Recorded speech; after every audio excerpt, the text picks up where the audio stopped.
আসসালামু আলাইকুম। বাংলাদেশ এমন একটা জায়গা যেখানে আপনি সব কিছু করতে পারবেন। এই ধরেন, আপনি সন্ত্রাসীর পক্ষেও স্লোগান দিতে পারবেন, তার পক্ষে কাজ করতে পারবেন। আপনি ধর্ষকের পক্ষেও আইনজীবী পাবেন, আপনি ভালো মানুষের পক্ষেও স্লোগান দিতে পারবেন। আপনি যা খুশি তা করতে পারবেন। যত বড় অপরাধী হন, আপনার সাথে এক শ্রেণীর লোক আপনি পাবেন, আপনার সাথে এক শ্রেণীর আইনজীবী পাবেন, আপনি আপনার এলাকায় এক শ্রেণীর মানুষ পাবেন আপনার পক্ষে দাঁড়ানোর জন্য, যত বড় খারাপ মানুষই হন না কেন আপনি। ইসকন বাংলাদেশে পরিচিত একটা সন্ত্রাসী সংগঠন। ইসকন বাংলাদেশে পরিচিত রাষ্ট্রদ্রোহী একটা সংগঠন। ইসকন চায় বাংলাদেশ ভারতের অঙ্গরাজ্য হয়ে যাক। এ ধরনের তাদের অসংখ্য ভাইরাল ভিডিও আছে। তারপরে ইসকন বাংলাদেশে দেদারসে তাদের কার্যক্রম চালিয়ে যাচ্ছেন। এই ইসকন কয়েকদিন আগে চট্টগ্রামে হাজারীগুলিতে ব্যবসায়ীদের উপরে অ্যাসিড নিক্ষেপ করে, তার সাথে পুলিশের উপরেও। সেখানে তারা বিভিন্ন রকম তাণ্ডব চালিয়েছেন। তারপরে তাদের বিচারটা সঠিকভাবে হয় নাই, যার ফলশ্রুতিতে গতকাল এই যে ইসকনের যে চিন্ময় কুমার গ্রেপ্তার হলেন, তার প্রতিবাদে তার অনুসারীরা পুরো দেশ বলতে গেলে তছনছ করে দিলেন।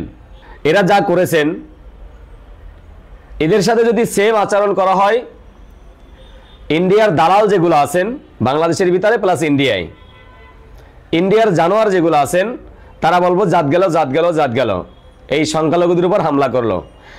এই যে তারা যে ঘটনা ঘটালো, এরপরে তাদের যে বিচার, সেই বিচার যদি করা হয় তাহলে কথা এগুলো আসবে। চট্টগ্রামে হাজারীগলিতে এই ইসকনের সন্ত্রাসীরা কিভাবে সেখানে সাধারণ মানুষ এবং ব্যবসায়ীদেরকে মারিয়েছিল, এবং সাধারণ মানুষ প্লাস পুলিশের উপরে তারা অ্যাসিড নিক্ষেপ করেছেন। তারপরেও তাদের বিচারটা সঠিকভাবে হয় নাই, যার ফল আজকে এই আন্দোলন। এবং এই চিন্ময় কুমারের মতো একজন সন্ত্রাসী, একজন দেশদ্রোহী, একজন রাষ্ট্রদ্রোহীকে আটক করার পরে তার পক্ষে এরকম আন্দোলন করতে পারেন। একজন সন্ত্রাসী গ্রেপ্তার হওয়ার প্রতিবাদে বা তার পক্ষে যারা আন্দোলন করবেন তারাও সন্ত্রাসী, তাদেরকেও একই আইনে বিচার করতে হবে। এদের বিচার করতে গেলে জাত গেল বলে কথা আসবে, সংখ্যালঘু নির্যাতন বলে কথা আসবে। ভারতে গতকালকেও মসজিদের ভিতর ঢুকে 3 জন মুসলিমদেরকে মেরে ফেলছেন। আমরা বাংলাদেশে সেরকম চাই না। আমি একজন মুসলিম, আমি ইসলাম ধর্ম যতটুকু পারি মানি, এবং আমি একজন অসাম্প্রদায়িক মানুষ। আমি চাই সকল ধর্মের মানুষ একসাথে বসবাস করতে। আমি বিশ্বাস করি বাংলাদেশে যারা জন্ম নিয়ে দিচ্ছেন তারা প্রত্যেকেই বাংলাদেশী, হিন্দু, বৌদ্ধ, খ্রিস্টান যা আছেন সবাই।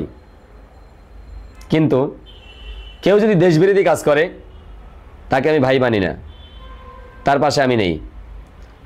কেউ যদি আমাকে ভাই মনে না করে, আমাকে শত্রু মনে করে, তিনি আমার ভাই না, তাকে আমি ভাই মনে করি না, তিনি আমারও শত্রু।